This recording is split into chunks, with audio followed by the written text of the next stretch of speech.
There is no alternative to hard work, but at the same time, it's the smart work that plays the trick. And for this, we need to have a strategy. Konnichiwa minasan. Hey friends, how are you?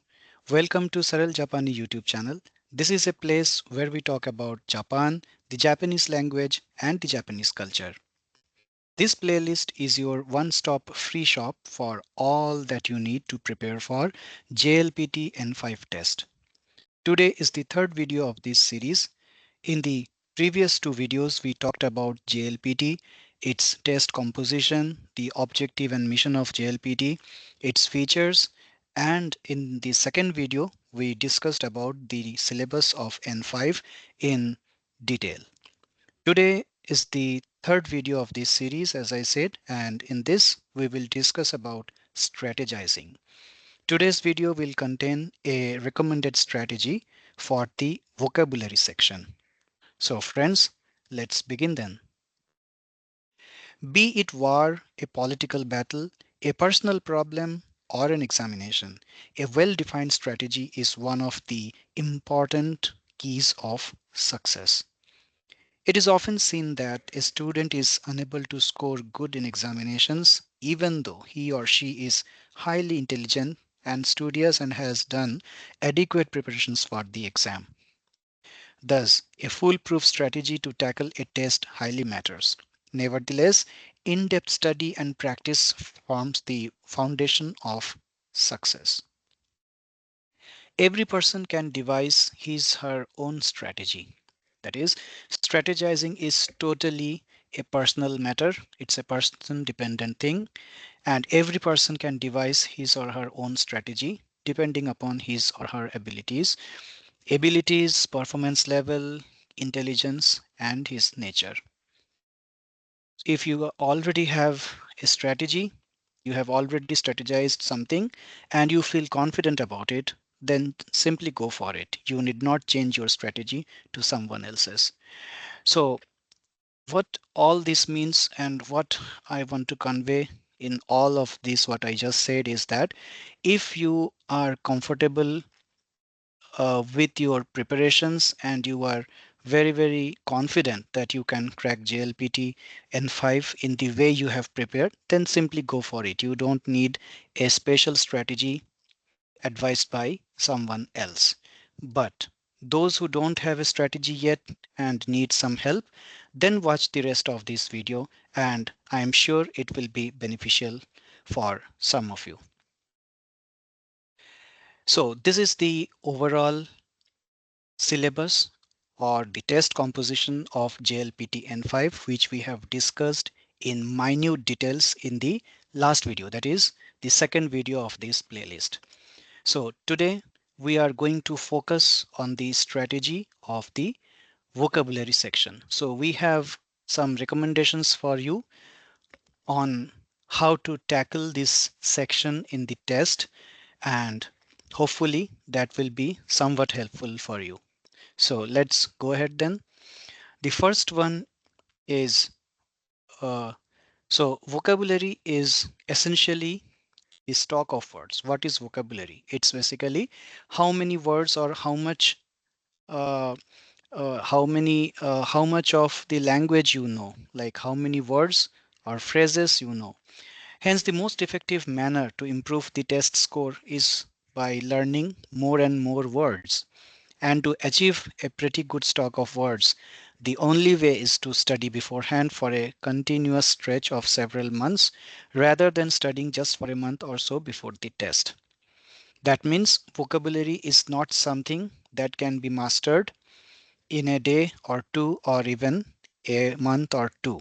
So it has to be gradually learned, gradually digested. It takes time to digest vocabulary. You cannot simply learn 1,000 words in a week's time or a month's time. So you have to give yourself time and you have to learn slowly and practice regularly. In that way only you can build up your vocabulary in a much better way. Vocabulary is something where you either know the answer or you don't know the answer. So this is about the JLPT test.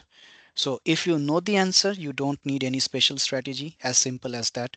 But if you are confused between two or more choices, then don't waste too much time on it during the test and simply move on by using the strategies that we are going to see in the next few slides of this video. In the kanji reading section, so we begin with the kanji. In the kanji reading section, the underlined kanji character has to be read out. Learning kanji readings is a sheer memorization of the onyomi and kunyomi readings for each character. Just think about the readings of the individual kanji symbols and cross off choices that do not fit into the given context as given in the question. Instead of simply putting a line through the entire choice, put an X on the character that has a different reading. This way you know exactly why the choice is incorrect. Even if you're required to stay on a question for some time, this approach saves you from having to reread and remember why you had eliminated a particular choice. In orthography, which is nothing but the section in which a suitable kanji character has to be selected for the underlined hiragana word, there are two ways to easily get misled in such questions.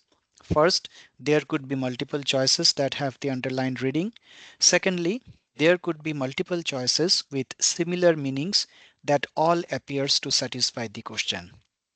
Generally, in the JLPT N5 test, the questions usually have only one choice that fits the given reading.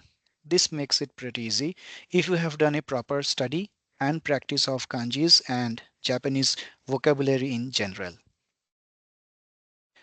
In case you don't know the readings of the choices given in a question, you can still eliminate choices based on the meaning of the kanji. That means instead of focusing on the readings, why don't we focus on the meaning? Try inserting a word of your native language or maybe English in its place and try guessing what all it could be. This does not have to be the hardcore dictionary meaning of the word, but something you make up by thinking about the meanings of the individual kanji is just fine. This will let you forget about the reading and focus entirely on the meaning. And next, you decide whether your native phrase, that is the English phrase or word, fit into the sentence or not. If it doesn't, then eliminate that choice. This will definitely help you to zero upon the correct answer. Next section is the vocabulary word formation. In the word formation category falls those questions in which the candidate is asked to form a 3 to 5 character kanji word. This is where the real world experience with Japanese is important, as the answer is always a well accepted or used compound from the day to day Japanese life, culture, and society. The strategy that comes into play in this case, in answering questions of this type, is that the answer must not only make sense literally and linguistically, but usually also culturally. In other words, if the sentence doesn't sound like something a Japanese person would say or do, then you might need to take another look at the choices. Remember, a word or phrase that is commonly used in your culture, in your country, in your society may not be acceptable at all in Japanese culture and the Japanese society. This means a mere study of Japanese language, learning of Japanese language is not enough.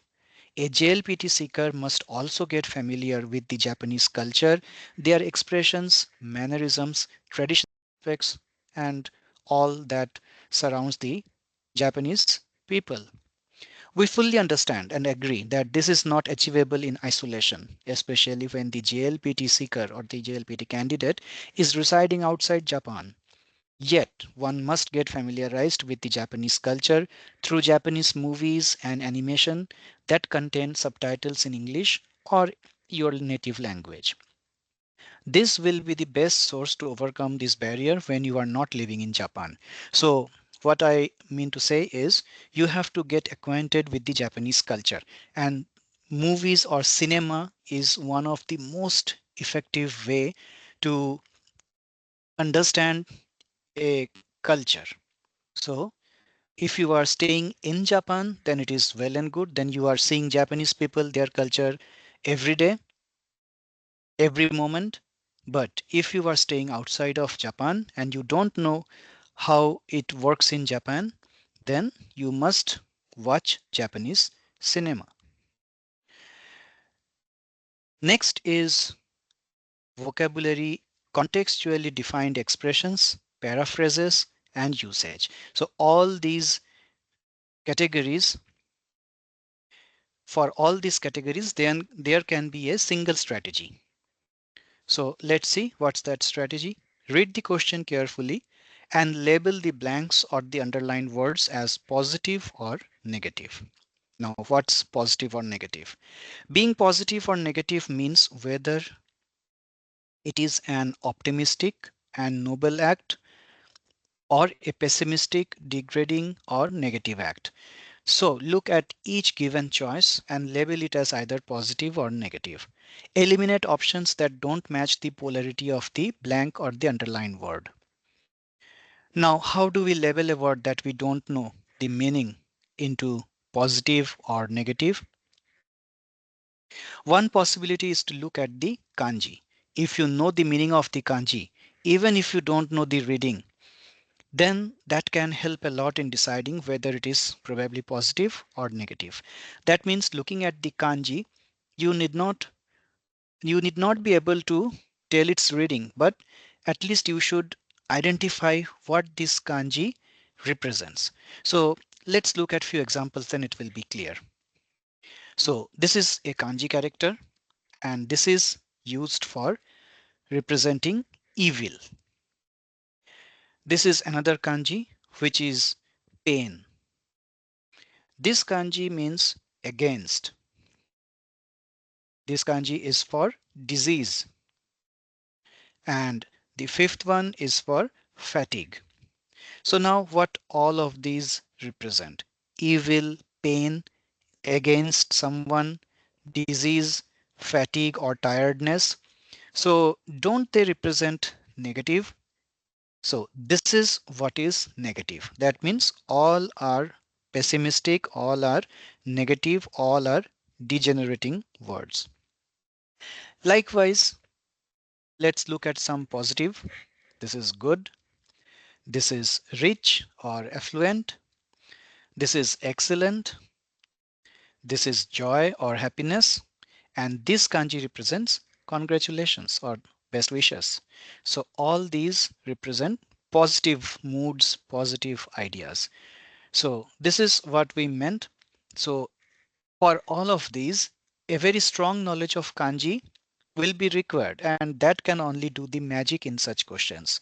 So that means one has to study the kanji characters very, very carefully. So you need not memorize the literal words or the readings of that kanji. Onyomi kunyomi. That reading is not very important, but at least you should know the meaning. And just by looking at the kanji given in the question, you should be able to identify the meaning of the kanji, even if you don't know the reading. Again, I am saying the reading is not important, but to understand the meaning is important. Another way of labeling an unknown word is to try making an English or your native language phrase from the meanings of the individual kanji, and then decide if the translated phrase is positive or negative. So, friends, that's all about strategizing the vocabulary section. So, let me tell you the same thing again, that there is no alternative to regular study and practice and learning the language systematically and honestly and sincerely.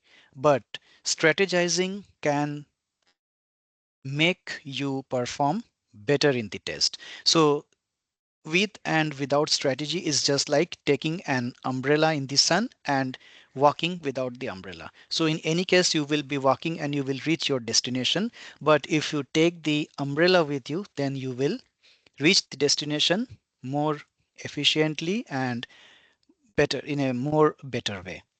So that's all for today, friends. In the next video, We will continue with this strategy, and in the next video we will discuss about how to strategize the grammar section. So the tricks and our suggestions you will come to know in that video. So till then, thank you so much for watching this video. Arigato gozaimasu. Mata imasho.